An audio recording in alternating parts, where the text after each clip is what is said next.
Take a break for some stimulating conversation with author and speaker Ed Dickerson at Grounds for Belief Virtual Cafe. And now, here's Ed.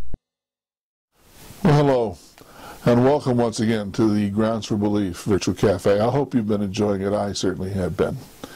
So far, we've been looking at who wrote Genesis, why he wrote it, who he wrote it for, and why. Last time, I presented the evidence and my conclusions. I believe Moses and Midian compiled the book of Genesis for the purpose of preparing the Israelites in Egypt for the Exodus. This time, I want to ask, why write a creation narrative at all?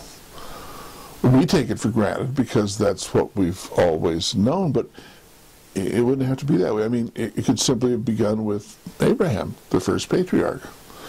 That would have been the history of the Hebrew people. Think not?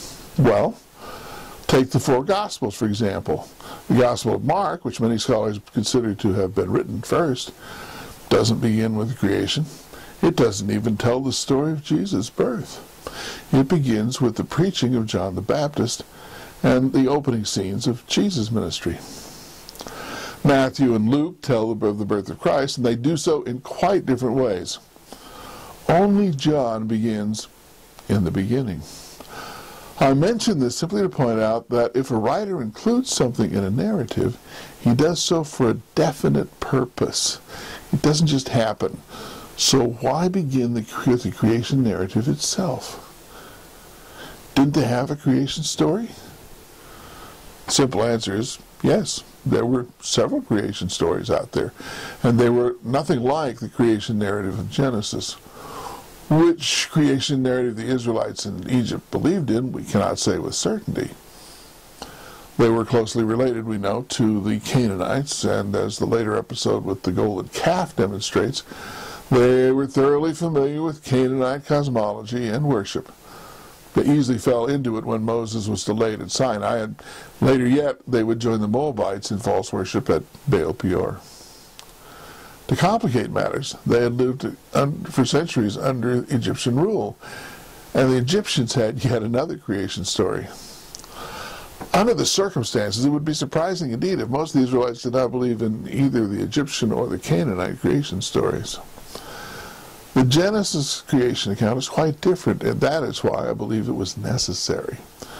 Moses included the creation narrative because it was important. In fact, by putting it first, he demonstrated that the whole rest of the book was to be understood in the context of that creation narrative. Because whatever else a creation narrative does, it defines the relationships between God and creation, between God and between man and the creation. It was to define these relationships and to correct falsehoods, I believe, that Genesis begins with a creation narrative.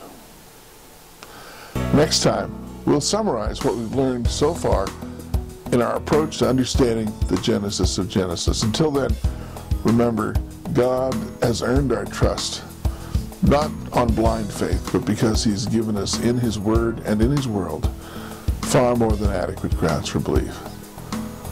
See you next time. Join us again soon at Grounds for Belief Virtual Cafe.